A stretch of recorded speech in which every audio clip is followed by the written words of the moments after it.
Mantras que hipnotizan y esclavizan a la humanidad. Tú también eres esclavo, yo también. ¿Cómo podemos liberarnos? El primer paso es reconocer que estamos hipnotizados. Luego reconocer que bajo esa hipnosis nuestras acciones no son libres. No elegimos libremente. Somos manipulados. Somos controlados como títeres, como marionetas. Cuando podamos ver los hilos que nos controlan, podremos empezar a trabajar para cortarlos.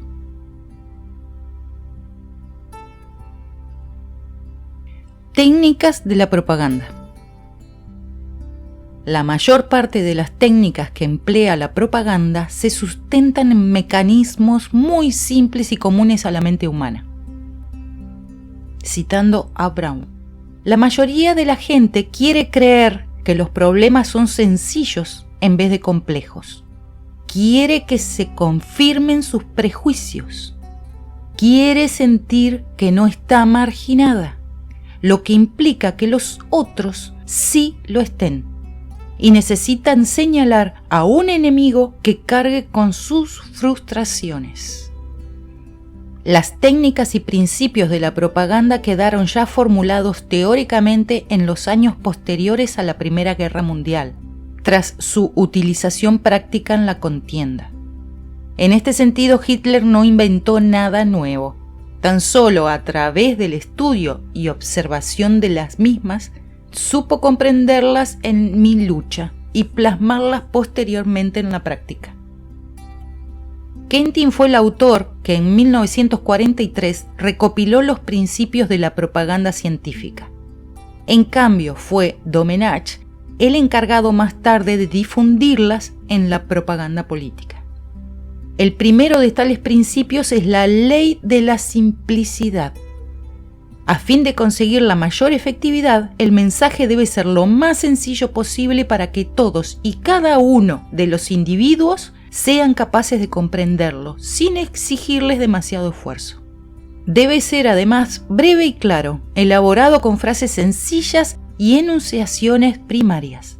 Conviene, por lo tanto, reducirlo a eslóganes y símbolos. Por ejemplo, baste recordar el grito de guerra del régimen nazi: Heil Hitler.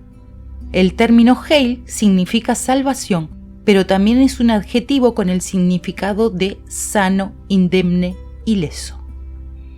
En sus discursos, Hitler conseguía atraer a las masas mediante juicios de una claridad pasmosa. Un ejemplo de ellos es el argumento con el que Hitler desecha a la Iglesia. Si los rezos y oraciones del pueblo ruso no evitaron que perdieran la guerra, entonces no sirven para nada. En otro pasaje, Hitler ensalza esa sencillez de esta forma: la misma sencillez de las arengas, su estilo y el empleo de ejemplos simples y fácilmente comprensibles son prueba de la descollante capacidad política. El segundo principio de la propaganda es la ley de la espoleta. Consiste en atacar los espíritus por la parte más débil e inesperada. El mensaje, con fuerte carga emocional, se dirige al aspecto más vulnerable del individuo. Se espolean las fobias comunes y tradicionales. Por ello, un asunto espinoso para el pueblo alemán, como era la cuestión de la guerra, era clave para Hitler. Citándolo en 1925. Fundamentalmente equivocado fue el insinuar, cada vez que se discutía acerca de la culpabilidad de la guerra, que no podía culparse de la catástrofe a Alemania sola.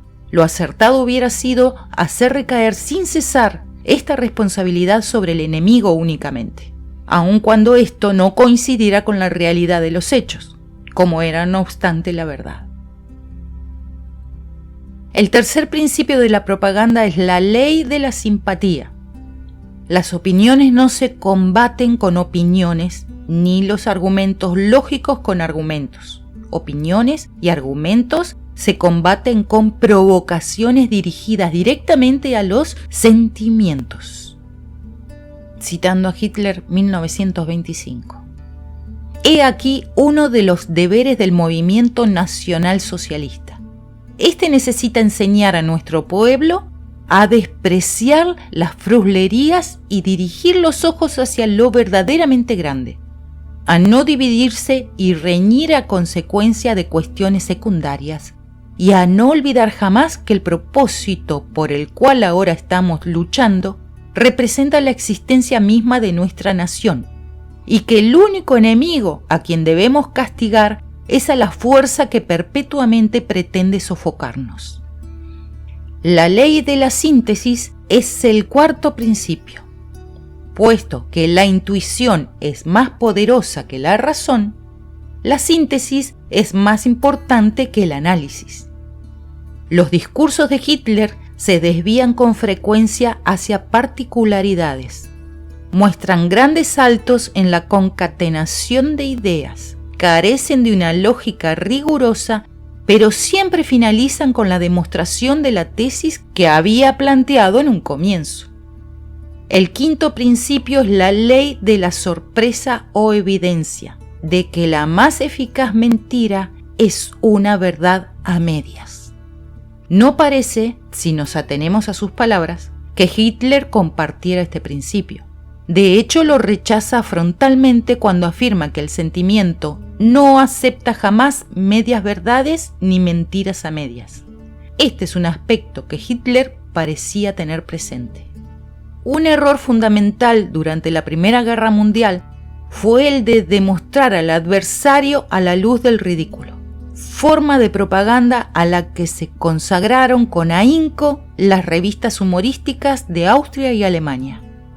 Y fue errónea porque cuando daba realmente en el blanco, servía para que nuestros hombres se formasen una impresión completamente equivocada del enemigo, porque el soldado alemán, bajo la impresión directa de la capacidad de resistencia del adversario, comprobaba que había sido engañado hasta aquel momento. La sexta ley es la de la repetición. Sobre la importancia de la reiteración extrema del mensaje para lograr su eficacia y retención ya se ha insistido anteriormente.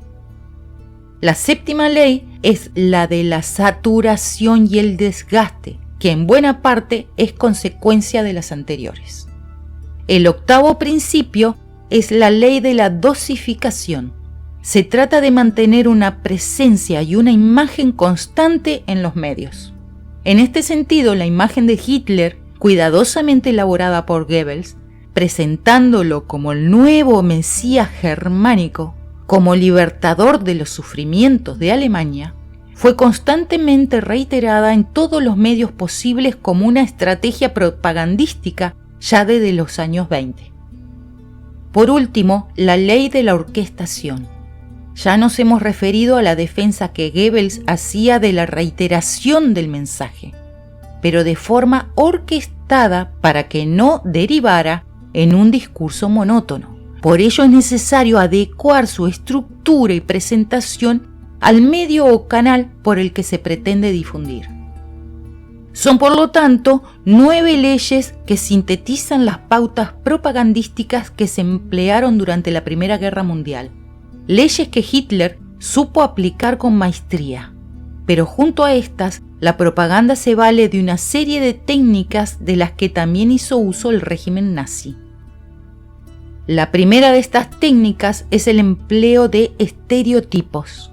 Etiquetar a los individuos suele ser una costumbre entre los seres humanos. Formamos una determinada imagen de una persona que con el paso del tiempo se consolida y se presenta como real, aunque inicialmente surja de la imaginación o de unas primeras y ligeras impresiones. De esta forma, la raza aria era considerada por Hitler, por sus cualidades de inteligencia y organización, como la raza fundadora de la cultura. Afirmaba que, incluso para la actitud del idealismo propia de la raza aria, para la disposición a la obediencia, existe una expresión en la lengua alemana, Pflichtliche Erfüllung, perdón si pronuncié mal. El antípoda del ario es el judío, cuya capacidad intelectual es el fruto de la educación recibida por los extranjeros. Los judíos se mueven únicamente, según Hitler, por el puro interés personal. Son usureros por naturaleza y portadores de todo tipo de enfermedades. La segunda es la sustitución de nombres por otros con connotaciones emocionales. De esta forma se reemplazan los términos neutrales por otros favorables a los fines propagandísticos. Precisamente los juegos con el lenguaje eran habituales en el régimen nazi.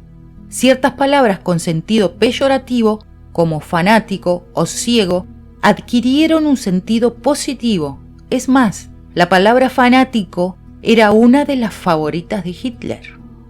Más significativo es el empleo de la palabra propaganda con valor positivo, hasta el punto que el propio Goebbels intercalaba en sus discursos la frase: por supuesto, todo esto es propaganda.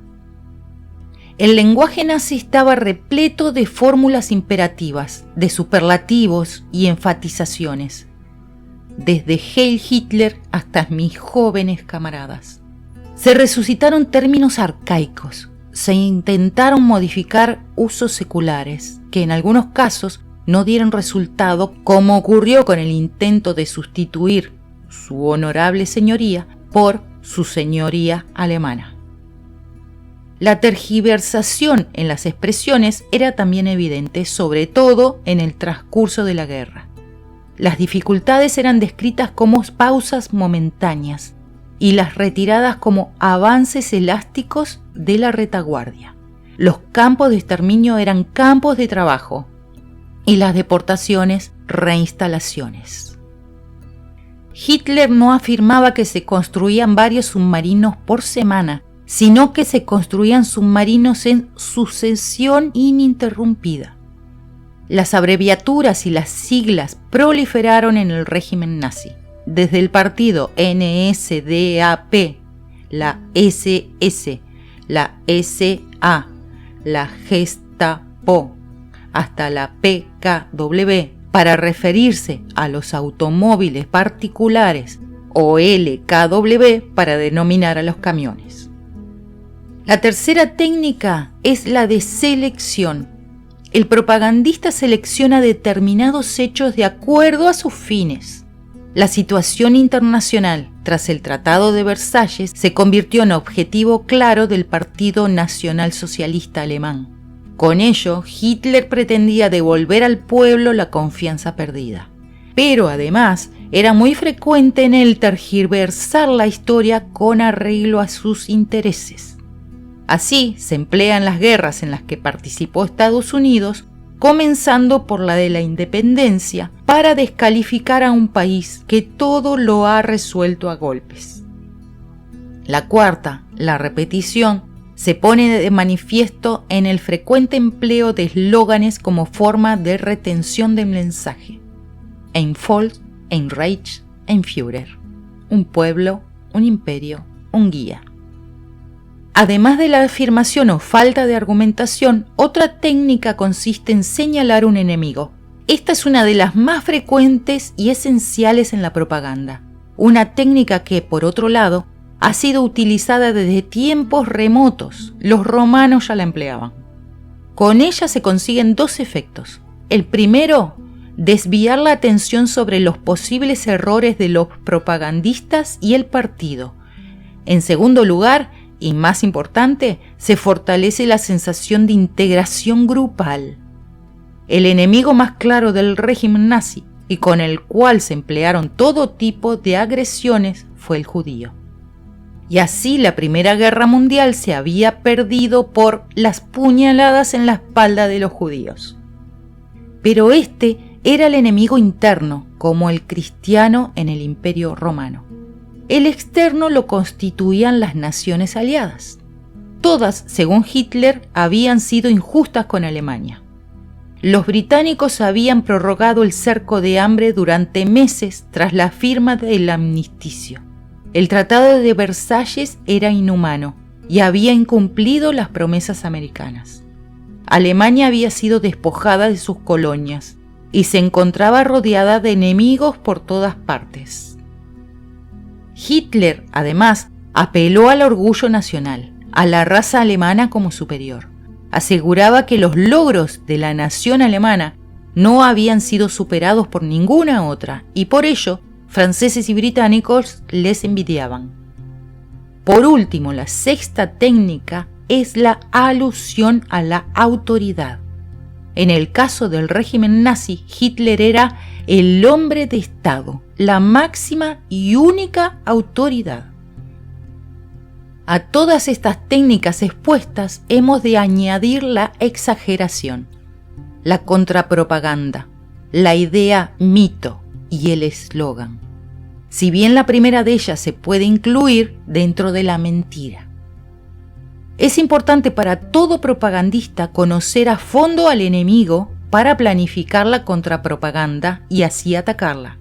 No frontalmente, sino en cada uno de sus elementos, uno por uno, sobre todo los más débiles. De hecho, para algunos autores como McDonough, ya desde antes de la llegada al poder de Hitler, existía una campaña del partido nazi con el objetivo de influir en la prensa británica. Desde 1937, Goebbels emprende una política muy violenta contra esta. En cuanto al mito, como ya se ha explicado, fue Goebbels el encargado de elaborar la imagen de Hitler como el nuevo Mesías germánico, único en posesión de un plan capaz de reconstruir Alemania. Por último, los eslóganes como forma no solo de intensificar el efecto del mensaje, sino como técnica independiente de propaganda. Ya se han puesto de manifiesto algunos de los empleados por el régimen nazi, pero para ilustrar aún más tanto esta técnica como la del enemigo localizado, aplicada en este caso a la educación, cabe resaltar el eslogan que aparecía en un libro infantil: los judíos son nuestra desgracia. Son todas ellas técnicas que Hitler había meditado y que por lo tanto no fueron empleadas por mera intuición. Citándolo, hoy me enorgullezco de haber descubierto los métodos que nos permitieron no solo tornar ineficaz la propaganda de nuestros adversarios, sino además apabullar con sus propias palabras a quienes la concibieron. Analicemos estas estrategias. Tomamos de base la propaganda nazi, porque es un hito histórico, marcó un antes y un después en la humanidad. Ubiquémonos en nuestro presente y busquemos en cada una de estas leyes y estrategias alguna correspondencia con lo que estamos viviendo en estos momentos, en la salud, en la política, en la espiritualidad. Debemos además tener en cuenta que Hitler y Goebbels no tenían internet, no tenían Facebook, no tenían Twitch, no tenían Instagram. Estas son otras herramientas que están siendo utilizadas en nuestro presente.